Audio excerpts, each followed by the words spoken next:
Ladies and gentlemen, welcome back to another episode of The Intelligent Moron with Alex Silva. At the moment now, next week, I think, when it finally turns to be October, I've kind of I play this out through my head. As soon as it hits October, the year is pretty much on its way out. That's when I think in my brain that I'm able to that I'm finally able to determine at that point that the year is actually over. Now, on a calendar aspect, on an aspect of the actual year is up and when it is over, of course that's not really when it's over, but with the amount of time that we have left in this great year that we're living in, the year of 2023, where everything is great and jolly and everyone loves each other, it feels like at that point, it's like the home stretch. I mean, maybe it's not really the end, like we still got some time and we do got a lot of time. But the home stretch at that point has then begun, and we will be on our way to 2024. I don't tend to make every single episode that I record start about where we are at in the year. But when you do a weekly podcast, when you look forward to doing your weekly podcast every week, you can't help but think of when this is coming out and what day it is and how far we've come since the last time that we've spoken to each other. Me being I'm speaking to the audience, speaking to the fans. And it actually kind of baffles me because in the moment when I'm recording this podcast, I'm like, this is today. This is what's happening today, this week, at this moment, whatever. But then, you think oh yeah, I did this during the week or I did that during the week. And now it's this date already and then it's going to be this date soon. Then, you cannot help but think that, oh yeah, we're just trucking along. Time is, actually flying by. And, that saying, when you're younger doesn't really matter, I think, or it doesn't really register as something that you think could happen to you. Time doesn't fly. It takes forever from, week to week. It takes forever to get to, Friday from a Monday. But in hindsight, once you get up in that, when you get older, you're like, oh yeah, this really does actually fly. Whether that be a good thing or a bad thing. For some people it could be good, others it's not so good. I guess, I am in the opinion, I'm in the I guess minority of it goes by too quick, and I don't like that it goes by too quick. I'm more of a person that wants the years to go by much, much slower, or the time at least go by slower. One of the, I guess, the one key events throughout the year when it's like the beginning of the end for me is football season, because football season begins in not early, but the earlier part of September.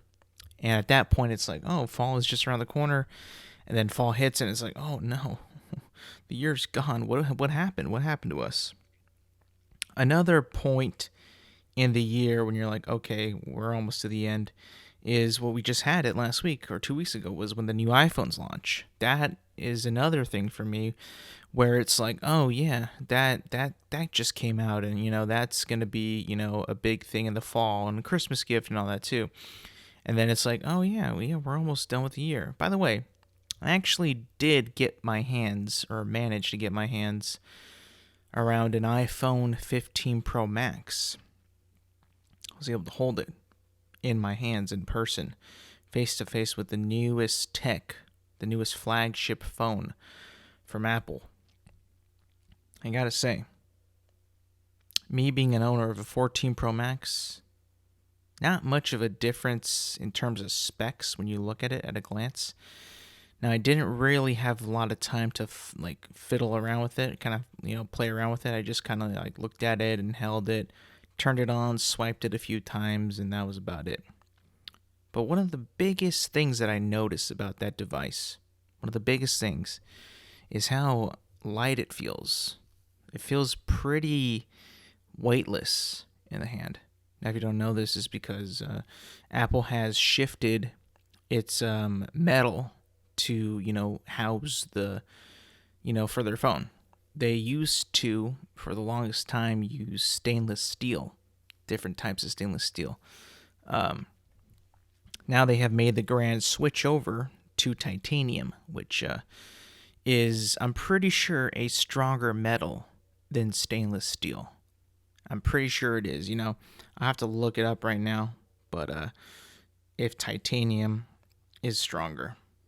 So at the moment, steel is stronger than titanium with a higher tensile yield strength. However, titanium offers a higher strength to weight ratio. Titanium boosts excellent corrosion resistance, especially in harsh environments. Some types of steel are more prone to corrosion. So, titanium says that it says it offers higher strength to weight ratio. So, like, if I was to get like a tiny piece of titanium, like the size of an iPhone, that I guess would be stronger than steel, I guess, depending on how we actually calculate that ratio. I'm not a math person. Clearly, I'm not a chemist either, so I'm not really familiar with all these metals. But I would assume that this change in metals is an upgrade and not a degrade, because the phones are still the same price essentially when they came out last year for every model. So I don't think that they're going to be well, I guess, where would they be cutting corners at?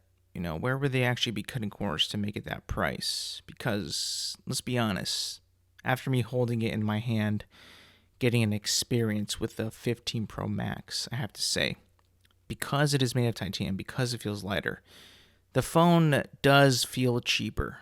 It feels like a piece of shit, if I'm being completely honest. It feels like a really, really cheap phone. And I'm not sure that I like that. When I buy an item, let's just take the iPhone, right? I bought my new 14 Pro Max last year. When I bought that, I appreciated the weight that it had with it, with the steel, the stainless steel. Because at least to me, it feels like I actually paid money for something that was of value. That something was,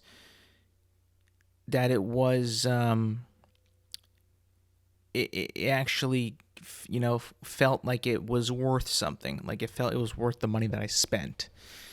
And that it was something that I was proud of. And it had a good weight in the hand. It had a good feel in the hand. When you buy some things, materialistic things, and then you put it in your hand and you feel it up, and you're like, you know what? This was a good purchase. I can feel that the quality is there within this item, within this this device that I bought. Maybe it's just me, but I tend to think that I need to have a sort of a weight in my objects to reassure me that I spent some good hard-earned money on something that was worth it. In this case, for me, it was an upgrade. And I'm like, yeah, this to me feels like a good upgrade. Like it feels that this is what I needed, this is what I wanted. I'm satisfied. When I looked at that phone, when I held that new phone, I was like, it looks nice, it looks cool, it looks clean. But I'm going to be honest with you. It definitely seems to feel, at least, on the cheaper side. And that just might be me. And I know for a fact, I'm pretty sure, that now that Apple did go with this titanium, I don't think that they're going to be backtracking, going back to stainless steel anytime soon, I'll be honest. Once Apple kind of, moves into a into a phase, into a new regime, a new design regime, they tend to stick with it for a few years. Like the iPhone, the first iPhone up to like the 3G had like a similar design, curved back, kind of a chunky looking design. Then the iPhone 4, 4S, 5, 5S had a similar design, a little bit different in sizes, but a little similar design. 6, 7, 6S, 7S, 8, similar, same design. 10, 11, same. 12, 13, 14, and now 15, with just being the change of the stainless steel to titanium, pretty similar design. So I would expect that, maybe they won't change that metal design as quickly as they could, which, they probably won't. At least, at least it's a strong metal, right? Like it's a strong metal, corrosion is probably not going to happen. But then again, what type of environment are you going to have your phone in where the metal can be corroded? It's not going to be submerged under the sea being used like that in water. It's not going to really do anything. It's just going to have like a sophisticated look on how the phone feels and how it looks. But besides that, it's like there isn't really much in the sense of upgrading, at least in my opinion. One of the things also that I was looking at, was the watches. And I know, I probably should have talked about this a couple weeks ago, but now it's just kind of in my brain. And I was looking at the watches. I was looking at, maybe buying a new watch because I have the Apple Watch Series 4, which works perfectly fine. There's nothing wrong with it. It feels good. It looks good. It works well. It has still a good battery. I don't need the battery to last like days. It would be cool if it did, but I don't need that. A solid 24 hours, is good for me. Or however time I am awake. During the day, it's cool. I don't need anything special. I don't need anything to, I don't need the Ultra. I really don't. Even though I look at it and I see it, I'm like, that phone, the iPhone, the iWatch, Apple Watch Ultra, looks hella sick. And it really does look sick. Like, sometimes I'm like, I look at it, I'm like, that might be too big. That's what she said. It might be too stylish, might be a little too much for me. It might be too, too much I don't need. At the same time, I'm like, that's a pretty sick watch, though. Like, that would look pretty neat. That'd look clean. But I'm like, no, I'm not going to get that. I'll just, I'll stick with the mainline watches, the series, whatever they're at, 9. So I was looking at it. I was looking at them. And I was seeing, is there really much of a difference between this one that I have and then the next one, and then the newest one, which is 5 generations ahead of mine? And I got to be honest, I was pretty disappointed in what I saw. Virtually nothing is different from my watch to the newest one. There's that double pinch type of mechanic where you use your index finger and your phone and your thumb on the hand that you're wearing your watch to have functionality, and that's pretty cool. I've seen it in action, and it would be very, very handy, especially if you use your watch all day like me. You do things like that with your hands that they get a little dirty, get a little wet. You don't really want to touch your watch or anything like that because, your hands are not in good condition. That functionality would actually be pretty cool to have on your watch. On my watch, it'd be pretty cool to have. But I was thinking about it. I was looking at it, and I was actually pretty, almost very, very, very tempted to just make a purchase right then and there. I was very, very tempted. I was like calculating how much it would cost, looking at my expenses, looking at where I'm at. I'm like, I'm saying, I think why not? Why not? And then I was like, oh, I'm going to watch a few videos real quick, just to see, if this is going to be recommended by people. Because listen, I'm not the smartest person when it comes to technology. I really am not. And if there are people out there that are much more sophisticated, much more smarter, much more into the entire niche of technology, and they make a living. They make their livelihood on being engrossed in that entire market, in that entire side of business, and just in tech in general. Then I'm going to take their opinions, more seriously, and more with like, this person really, really, really knows what they're talking about, and I'm going to give them a shot. I'm going to give them a chance, because no amount of smarts, no amount of education, no amount of qualifications is enough, in my opinion, to either halt or just halt my wantness of an item. Like, I have been made purchases on tech that I do not need. And even though I watch a video and I see what it's all about, and I'm like, you know what, I still want it, and I'll get it, and I'm like, shouldn't have gotten it. Or even like a game.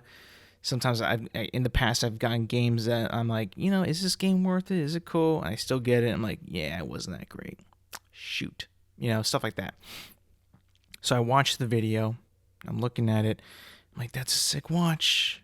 But then seeing it on a person's wrist, and seeing them use it and how it works, and then looking at yours and doing the exact same thing, pretty much the exact same thing, the same faces, the same functions, just a tad bit faster, and the chip's ability to switch from app to app.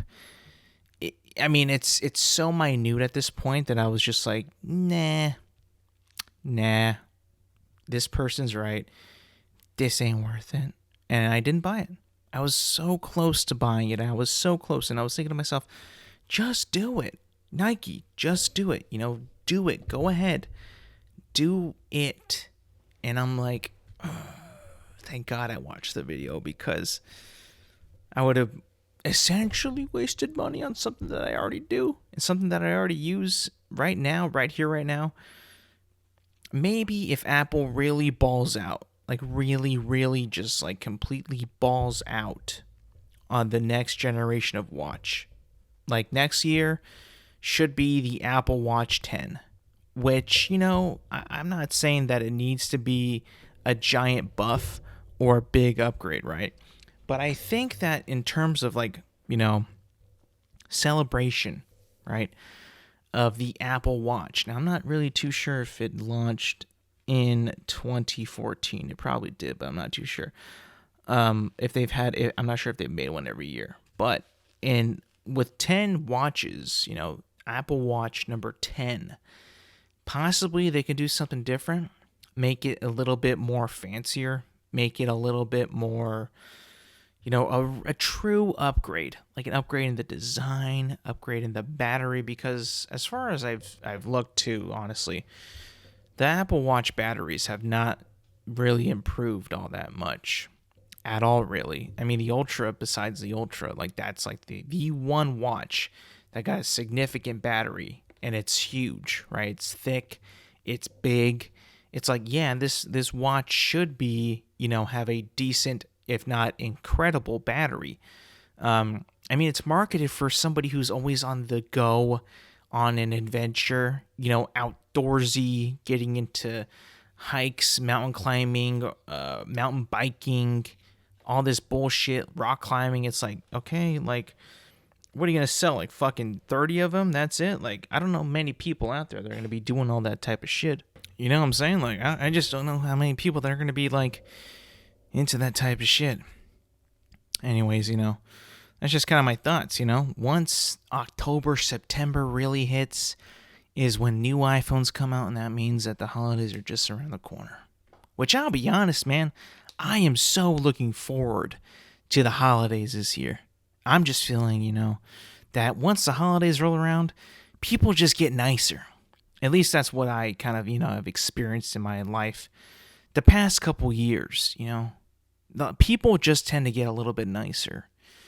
Strangers, family members, you get warmer, you get jollier, you feel a little bit more like that. There's stuff to look forward to, family, friends. Not to say that you don't do that throughout the year, of course you do. But once it's the holiday season, when that stuff is like getting more and more like closer and closer, and you're able to like, really like kind of gauge what you're going to be able to do, you're going to plan some stuff. You talk to people, the family, oh, we're going to get together here, we're going to do this, and talk to some friends like, what about we do this? Or how about we have a party here? It's just the best. It really is. People, tend to be inside more with each other. It just seems like, the true season of giving is upon us. And I can't wait. I also can't wait, to finally, be able to watch, new things. Not really like, new YouTubers, new stuff like that. But I'm actually looking forward to seeing what happens now that the writer's strike is actually concluded. They actually, agreed to a deal to get the writers back to work and back to writing for TV and movies and all that. Which is a good sign, because I was getting kind of like actually kind of worried about the fact that, these studios were not going to budge and these writers were just going to, continue to not work. And that the whole production was essentially going to be halt on like pretty much entertainment and all that. And I mean, I just like, there was like what seemed to be like no end in sight, at least from like these reports and, the people like, on the ground striking, the people in the studios not wanting to, to come to terms with these writers. And, just like a couple days ago, they had announced that the strike was indeed over and that the writers can go back to work. So it's going to be interesting. I definitely want to see, what's going to happen.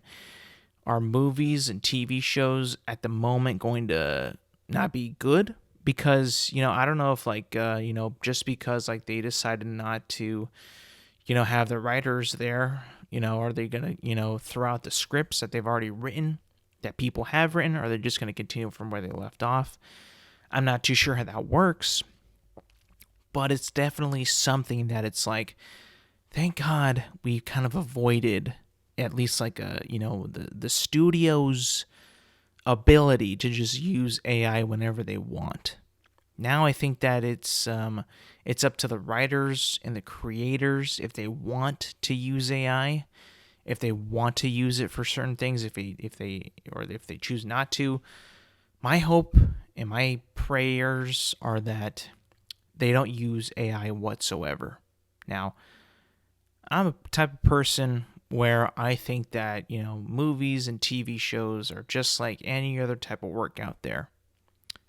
They're done with passion, they're done with love, and they're done with people who care about the product that they're trying to make, which is going to be either a movie, TV show, whatever, right? And they care about the people that are involved in them as well. And they care about the people who are, working on these types of projects, and that they're also getting their payments as well, that they're being taken care of. And when I hear that AI was like a threat, like, are we actually in the age where we need to, studios will forego human performers and human voices, human ideas, human, creations? Are we going to be completely just take those out and not want to, keep the humans around and just let everything AI do and create that? It's like, no, I'm not for that. I'm not for that, because I think that when you do that, you lose the human touch of these projects, of these, these forms of art, movies and television. You lose all that once you allow just AI to just take over. Now, I'm not so sure, I'm not totally sure if that was how powerful AI was or is at this point in time. Like, is AI actually at the point where it can write its own scripts perfectly? It could do all these renderings of, CG, whatever, do all that stuff, and, totally like abandon all human capabilities. I don't think it was that close, but just because it ain't there yet doesn't mean it can't get there. Let's be honest. Like, they're going to push AI and push all that stuff as far as that they can so that, they can save any dollar that they can. Let's be honest. And, in terms of using people, which I'm a big fan of, we got to use people as much as we can. Keep the arts and the performing arts to the artists. Keep it there. I understand that people want to make money. I understand that people, need to make a profit.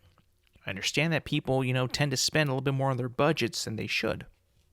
We had just a summer of movies where I saw so many movies that had too big of a budget that did not need that big of a budget, that overspent, didn't make any money at the box office, and then suffered tremendously, for their studios. And, it's a damn shame. You think about it, it's like, maybe they need to just cut back on these budgets and just stop with all this, throwing out money that they don't have. We talk all the time, right, about like you wasting money, right? It's a thing. It's a common thing that we struggle with as humans all the time. Is, should I have eaten that food? Should I have bought this? Should I have done that? It's like, I didn't need to, but I wanted to. It's like we always have this want that we want to do this, we want to spend this, we want to do that. But we need to focus on what we need. Like, do we really need a fifth Indiana Jones movie? Really? No, that was not needed. That was a pure want. Like, we want to cash in on a character that has already been done before. He had a pretty conclusive fourth movie, a pretty conclusive third movie, but we wanted to do it again to make more money, so we did it. Was it necessary? Absolutely not. Did it make a profit? One of them did, the other one didn't. Oh, let's try it again. Let's try it with this character now, too. It's like, oh my God. Like, I guess we just don't learn. We are creatures of habit. We do the same thing over and over and over again. We repeat our mistakes. It's just like, not just in history, but in our financial decisions as well. It just tends to happen. In this case, it's films. In this case, it's TV. In this case, it's the arts. Where we continue to make this bullshit that nobody really wants to see, that we think that the studio heads, think that, oh, well, people want to see this, so we'll make it like this, and we'll make it just like that with this person, that person, he, she, they, them, all that, and, just like, see if it works. And does it? Not necessarily. In the most recent times, it has not really worked.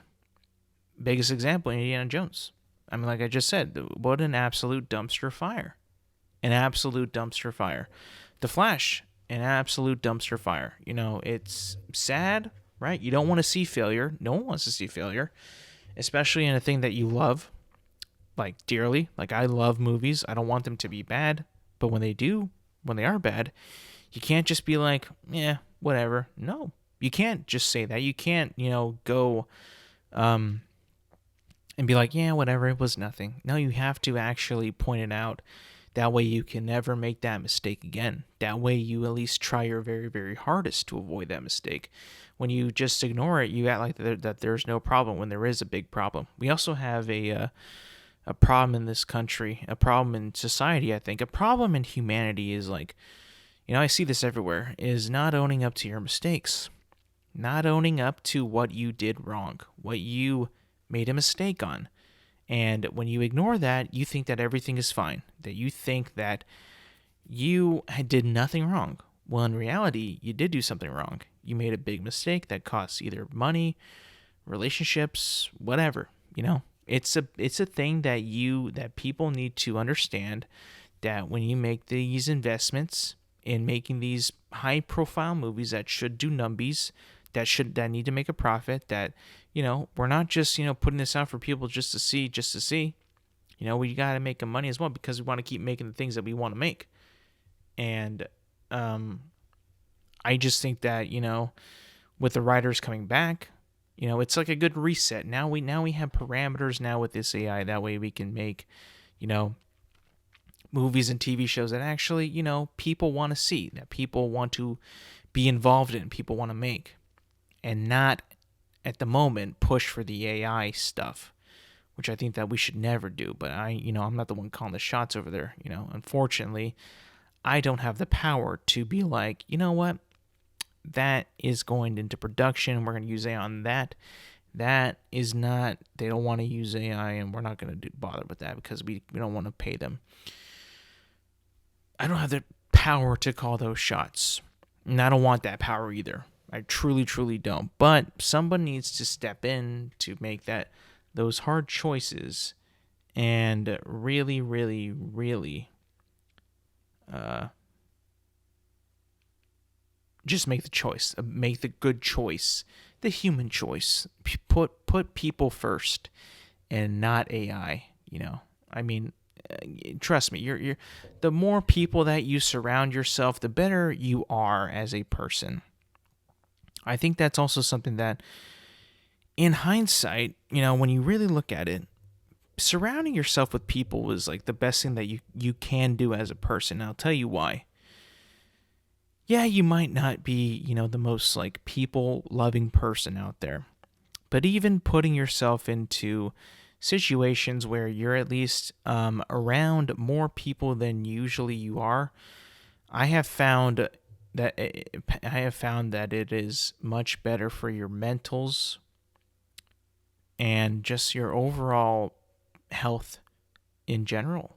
I think the human body craves connection. Doesn't got to be romantic, doesn't got to be physical, doesn't got to be spiritual, but just like communication based. You communicating with other people is a beautiful thing. It's a great thing for you to get in touch with other people out there and to see other people, to talk with other people. Whether it be school, work, it doesn't really matter. Just as long as you're not, always by yourself and, have as many people as possible.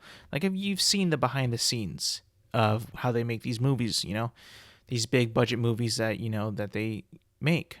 If you ever watch the behind the scenes, it's just a bunch of people conversing and chatting and being people, and it's like, having fun and doing what they like to do.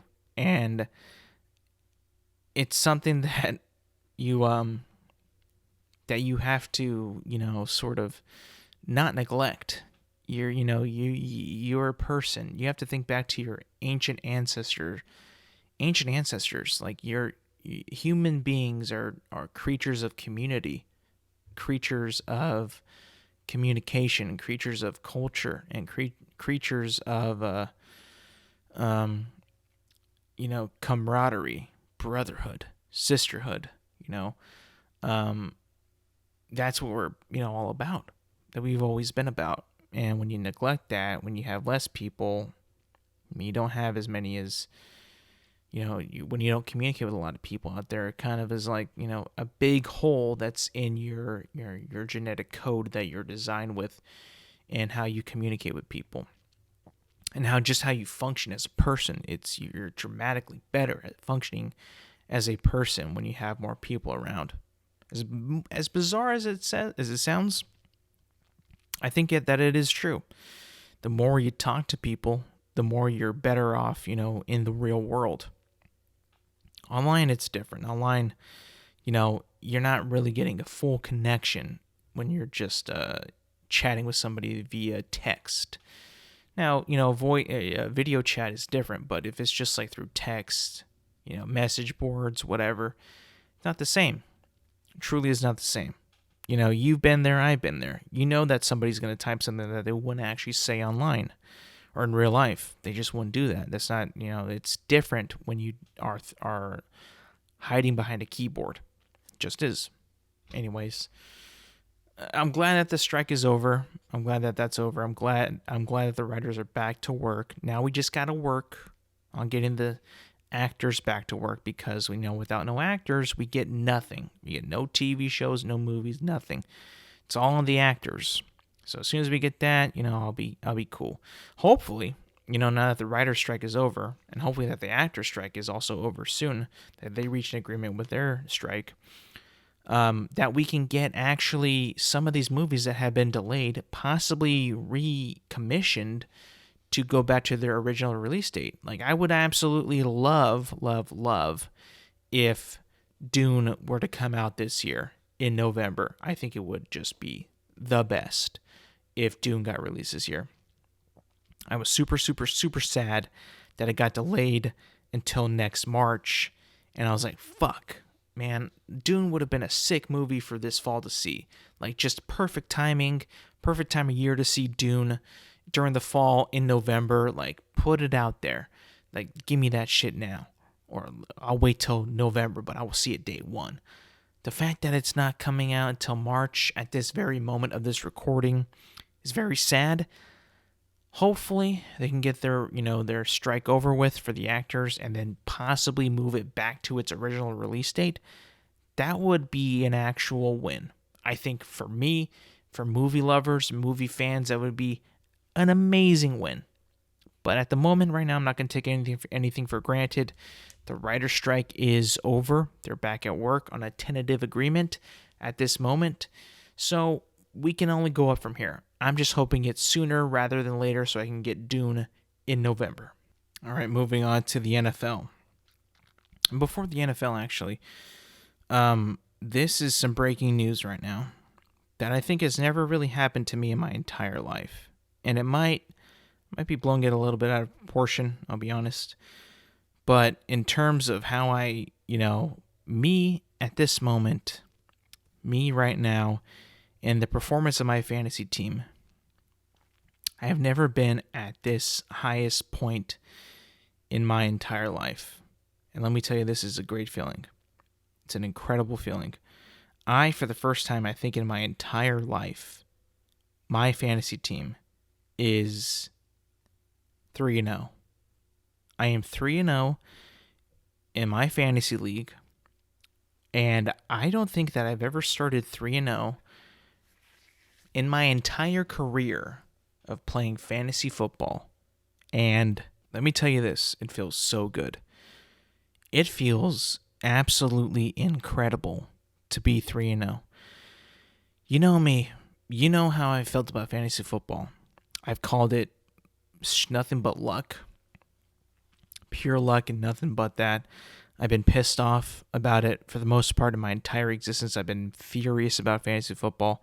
I've been in multiple different leagues with different people, and I've never been able to at least perform very well in fantasy football. I'm pretty sure I've never really done all that great. And I can tell you this, in my entire career of playing it, I have never started a season 3-0. And my God, does it feel absolutely incredible. I mean, I feel as a fantasy football manager at the top of the world. Like at the very, very top. Like, I am not number one overall in my league, but the fact that I am 3-0 truly makes me feel that I am doing something right and that I've gotten a little bit lucky. Because fantasy football is a big portion of it is luck. But I do think that there's also, sticking with consistency and sticking with who you got, and not letting a one bad performance making you make a bad decision. And one of the biggest things that I've noticed with that is my loyalty to sticking with Lamar Jackson. Now, Lamar Jackson has been doing pretty well this fantasy football season. But I will tell you this. There are times where I have been tempted. And after this week, thank God I was not tempted. Thank God I stuck with Lamar Jackson. And I actually benched Daniel Jones. Because the week prior, when they were playing the Cardinals, he got, for me in my league, was close to 40 points in quarterback points. And that was almost double of what Lamar Jackson got me that week.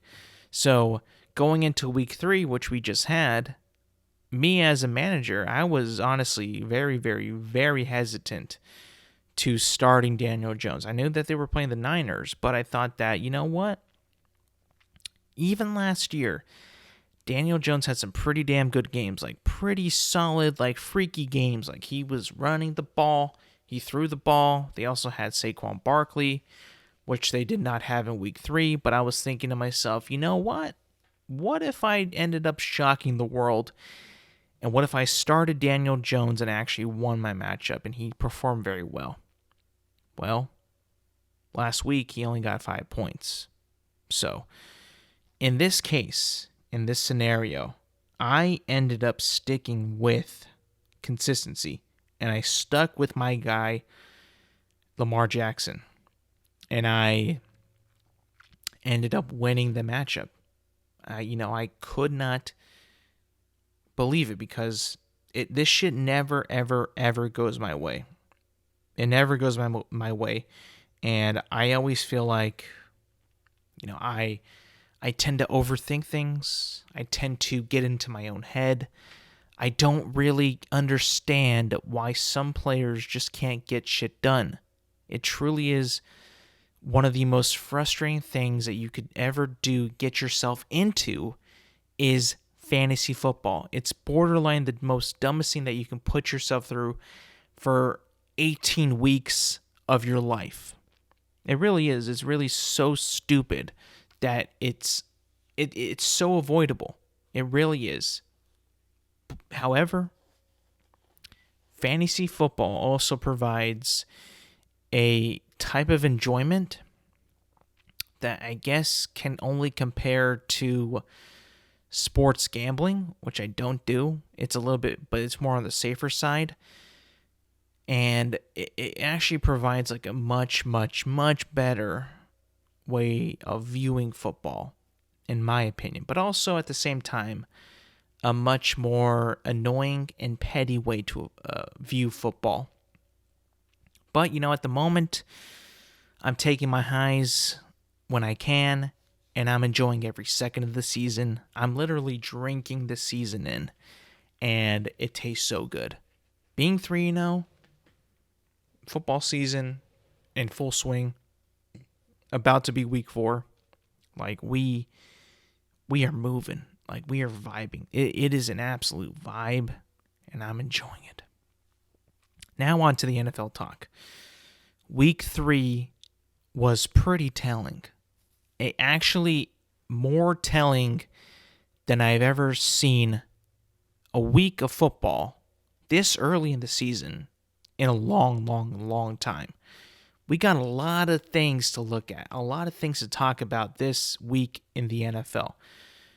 Like pretty shocking upsets, embarrassing performances, actually, head-scratching players that are in the NFL, that are playing in the professional National Football League, that are getting paid handsomely to go out and play this bad.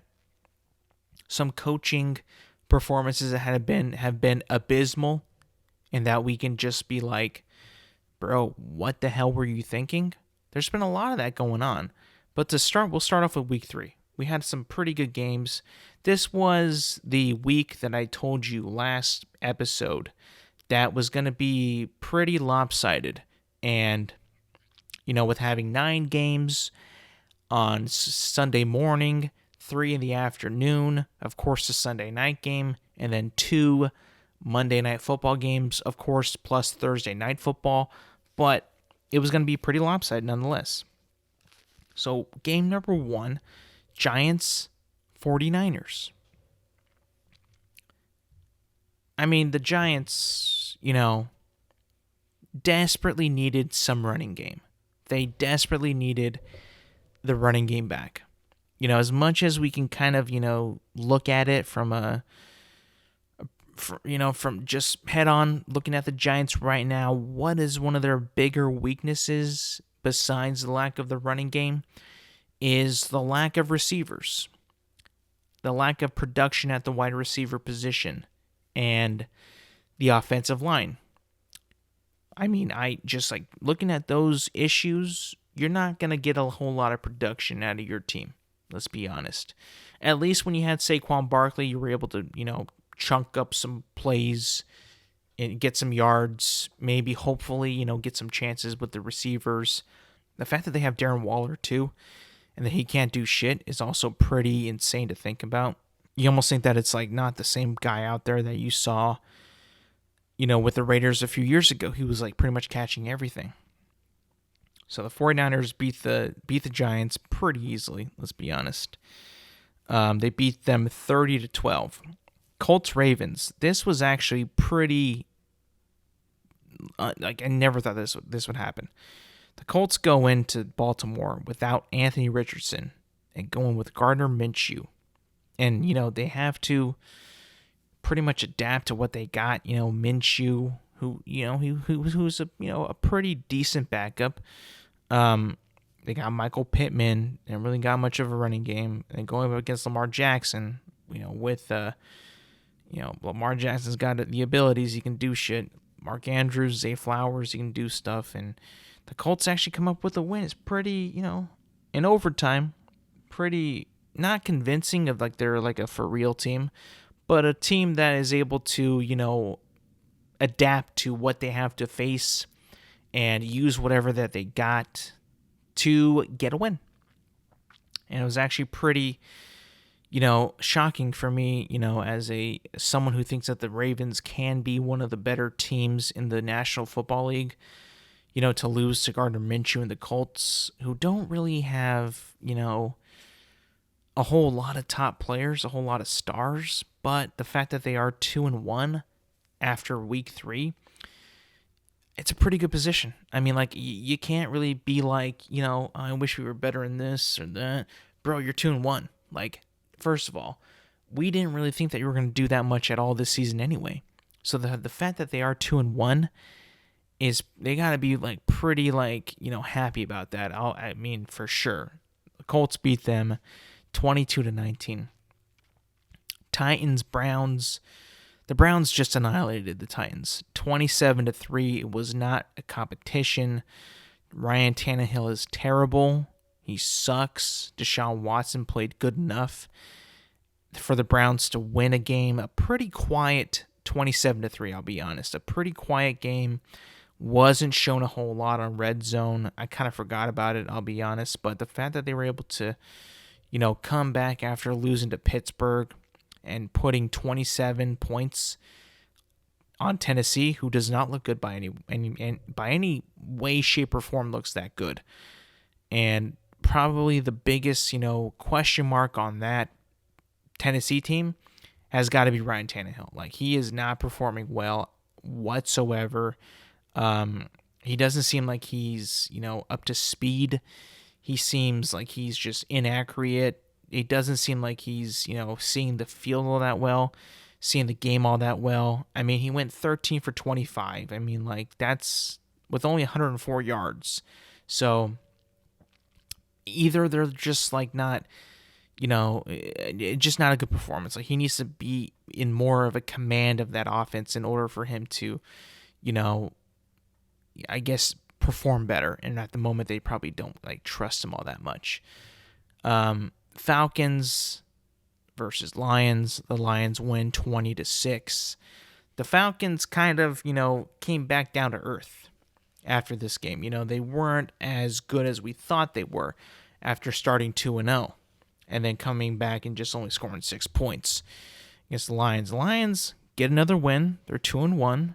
That first, definitely the Lions are looking at being a team that has more to prove and are much more better than we thought they were. And I think that, people were going into this year thinking that the Lions would be a much better team than they were last year. They are. That is a fact. But, looking at their schedule, seeing who they're going to play, they actually could be, a lot better than we think. I'll be honest. I mean, I don't really, think that this team is that bad. I think they're actually pretty good. And Jared Goff has been playing some really, really good football lately. Like, really good quarterback. Like, almost like a comeback season. Number 2. Like, last year was like pretty much like his comeback second half of the season. He was playing very well. They almost made the playoffs, and now this year, had the way that they started has been just, reassuring that, yeah, they did not let that second half of the season just go by and be it was just a fluke. And they're picking up from where they left off, and I like what I'm seeing. So the Lions win 20-6 against the Falcons. Saints lose to the Packers 18-17, and the Saints blow a 17-0 lead in the fourth quarter. 17-0, and they let this guy, Jordan Love, bring them all the way back and score 18 unanswered points against the Saints in Green Bay, by the way. So it's not like it's like super unheard of, but the fact that this guy, Jordan Love, goes 22 for 44, 259 yards, 1 touchdown, 1 interception. I mean, not like, good star quarterback stats, pretty mediocre stats, if it, in my opinion. But the fact that they're still able to come back and beat the Saints, being down 17-0 to start the fourth quarter, you got to tip your hat. As average as the Packers do seem, and they do look pretty freaking average, I'll be honest. Like, they don't look that good. Let's be honest. They came back and won. So it's really hard for me to be like, they're not that good, which they're not, but they haven't been playing the best teams of late. They destroyed the Bears. That was a given. That was going to happen. And then they lost to the Falcons, I believe. And then they, hold on. Who'd they lose to? They lost to some bitch-ass team, I think. Let me see right now. The Packers lost to I know they lost. They lost to, where are they at? The Falcons, yeah. They lost to the Falcons by 1 point. But, having come back to beat the Saints, which aren't a very good team, at least shows you that they're able to not give up, and to actually, put together a performance where they're like, yeah, we're going to come back and we're going to win. And they did that. Got to tip your hat to them. Texans beat the Jaguars 37-17. Listen, having Calvin Ridley on your fantasy team not perform well for a second straight week is actually pretty concerning, not only for myself, but also the quarterback of the Jacksonville Jaguars. Trevor Lawrence, these past 2 games has not been playing very well. Has actually been playing pretty much like dog shit, if I'm being completely honest. He has not been playing well. He has not been, playing up to his standards. 27 of 40, 1 touchdown, 1 interception, didn't play the full game, and, just not good enough of a performance, I'll be honest. 1 touchdown against the Texans, who, no one really thinks that they're going to be that good of a team, but can't do that. That cannot be happening. But however, look at the Texans side. C.J. Stroud played pretty good, 20 for 30, 280 yards and 2 touchdowns. Not terrible. Not bad for a rookie against a pretty decent Jacksonville Jaguars defense. So, listen, as a fantasy owner of Calvin Ridley, I'm looking at Trevor Lawrence like, what are you doing? Why are you doing this? You got to be better. But also, the Texans are not going to, fuck around, I guess. They're too young. They have too much of a new coach that's actually, seems like he cares for them to just fuck off and not win or not try. So, good on the Texans for actually, getting a win, their first win of the season. Broncos lose to the Dolphins 20-70. Listen, I did not see this coming, nor did anybody else. 70 points in an NFL game, I don't think I've ever seen that in my entire life. If I'm being completely honest, I don't think I've ever seen that. I've seen close to 50. I think I've seen 45, but never 70 points against the Broncos. Listen, I know the Broncos are bad, and they are bad. And Sean Payne does not like Russell Wilson, by the way. He does not like him whatsoever. But the fact that they let the Dolphins score 70 points on them, oh my God. That just cannot happen. And Coach Mike McDaniel, as much as I hate the guy, I hate Coach Mike McDaniel. I hate him so much. I just hate the way he looks. And He probably is a pretty fucking good coach, and he's a nerdy looking fuck. But I just hate the guy, probably because he looks like a fucking nerd, and like how he just has this whole team just buzzing and just humming. Like, dude, there's this game. I mean, like they destroyed the fucking Broncos, and Sean Payton, by the way, is not looking good as a head coach. Like, I know he doesn't have that much talent and that much to work with in Denver, but like 0-3 and getting 70 points scored on you, like that cannot happen. And I think that we need to look at Coach Sean Payton at a much more level of scrutiny that we've never in his entire career of coaching. Like, yeah, he had some pretty fucking great seasons with the Saints. High-powered offenses, high-renowned offenses, high offenses that were looked heavily at and trying to replicate across the league. But having you guys get blown out 20-70, that's just unacceptable in the National Football League, let's be honest. Next game, Chargers 28, Vikings 24. Dude, this was a freaking game where both teams, I think, needed to win. Absolutely needed. The fact that the Chargers got a win, they are pretty much not avoiding the thin ice. They're still on thin ice. But at this point in time, the fact that the Vikings, who were so good last year in the regular season, are now 0-3. I mean, this team is completely on thin ice. I've seen so many articles and tweets and headlines and people speculating that, what if they just blow it up? Trade Kirk Cousins, trade Justin Jefferson, rebuild, start over, because they might just not want to deal with the rest of the season. This is Kirk Cousins' contract year in Minnesota. This is the last year of his contract, so he could potentially be traded mid-season. It's a possibility. Justin Jefferson could be traded as well. Like, they just might do an entire overhaul of the entire team if they continue to play like this. I mean, both teams needed to desperately win this game because you do not want to be an NFL team in an 0-3 hole after the first 3 games of the season. It's just like not what you want. You want to avoid that at all costs. And the fact that, the Vikings that were so highly ranked after last season to be good this year, like being 0-3, not something that you want to have. So that's actually pretty scary. Not for me obviously, but like if you are a Vikings fan, you have to be like super concerned about the future of your franchise, about the future of your team, because do you let this continue? Do you just ride it out? I mean, Kirk Cousins had a pretty good game. 32 for 50, 367 yards, 3 touchdowns, 1 interception. Like, not terrible, but Justin Herbert played pretty phenomenal. 40 for 47, 3 touchdowns. I mean, pretty fucking good, let's be honest. I don't know where they go from here, what they do next, but like, if it continues to slide, they might have to trade their entire team. Next game, Patriots 15, Jets 10. Zach Wilson is probably the worst quarterback in the entire National Football League. The dude flat out can't play quarterback. He's so bad.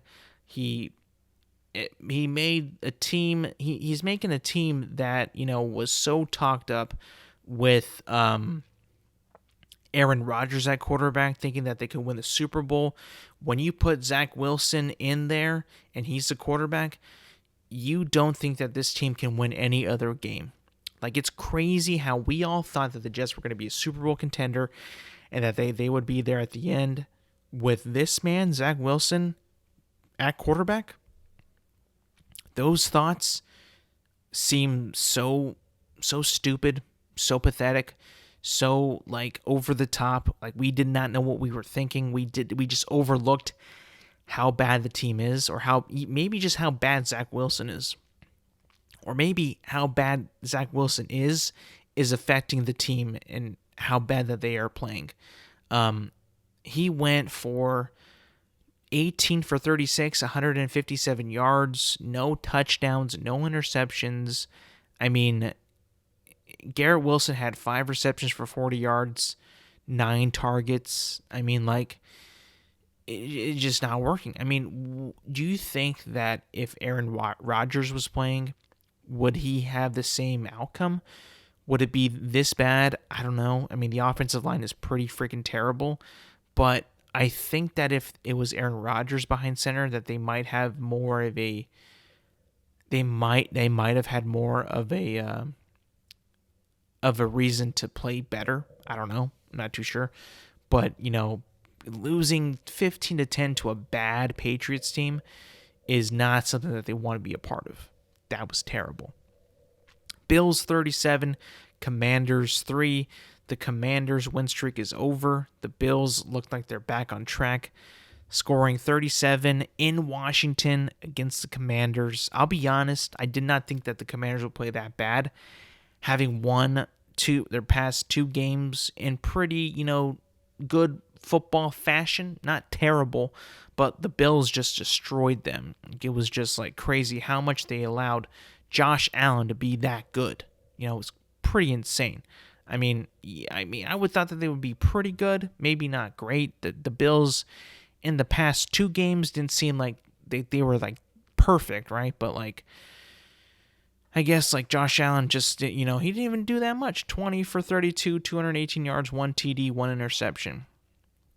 But then you go to Commanders, Sam Howell, 19 for 29, 170 yards, and 4 interceptions. So not great, For being honest, like your quarterback's gotta be better.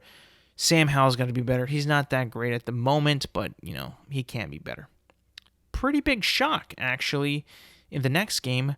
Cowboys 16, Cardinals 28. The Cardinals have some pretty good players on their team still. James Conner is still really good, guys. He's still pretty good. And Josh Dobbs can, he can get you, he can throw the football. Like he can definitely give you some good quarterback play that you'll be like, what? I mean, decent enough. He went 17 for 21, 189 yards, 1 touchdown, but like the run game's pretty good. And the Cowboys just could not come back from, that lead. It was just like they couldn't do it. They couldn't play from behind. I was like, what the hell's going on here? They just can't do it. Next game, Bears 10, Chiefs 41. It seems like Justin Fields is not working out with the Bears. I mean, it just looks terrible.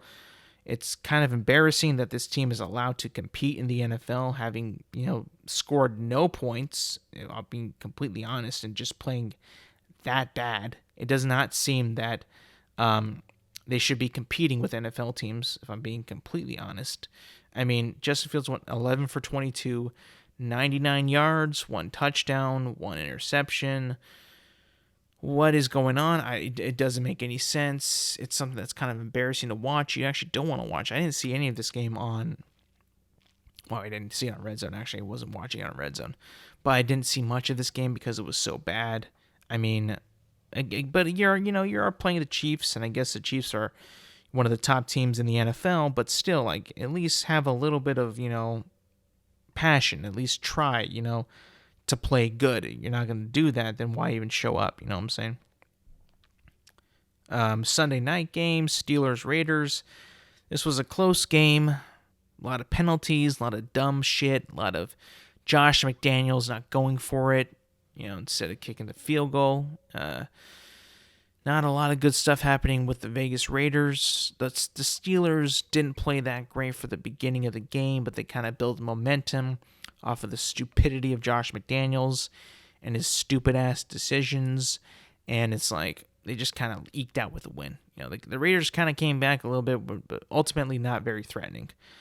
Eagles beat the Buccaneers. Didn't see this game. I was watching the Rams game, but it seems like the Eagles are kind of back to formula, playing a more dominant football than they have been in the past 2 weeks. Rams, Bengals, 16. Rams, 16. Bengals, 19. The Rams, in my opinion, the last game were not on the same page. The offense was not very good. The offense did not seem to click. Matthew Stafford had some pretty bad throws. 2 interceptions, 1 touchdown, just not good enough. Didn't seem very confident out there. Was throwing some balls that were just kind of behind, too forward, not on target. And it was like, is he confused? Can he just not make the throws? what's going on. He makes a good throw, then he makes a bad throw. The inconsistencies are not the consistencies are not there. It's hard to watch. It's like, what are we doing? I mean, at this point, we just need Cooper Kupp back, I think. Maybe to juice him up, maybe to bring some life into that receiving core. I mean, we had it, but we just didn't have it in this last game. Pretty pathetic. Maybe he's just got to be on the same page with his receivers and be better at that. But overall, like, the Bengals kind of got lucky with a bitch-ass win. Joe Burrow avoided getting injured and kind of snuck out with a bitch-ass win.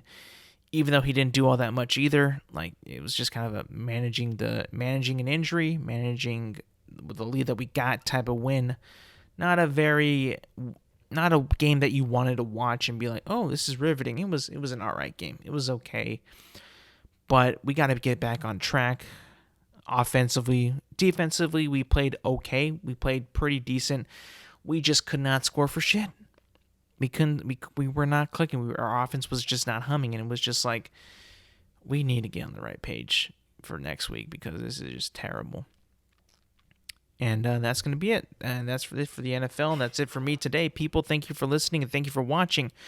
Remember, you can find this podcast on Apple Podcasts, Spotify, and YouTube at Intelligent Moron with Alex Silva. This new episodes drop every Thursday morning. Make sure to like, subscribe, rate, review, and do all that good stuff. And yeah, thank you for listening and thank you for watching. And I will see you guys next week.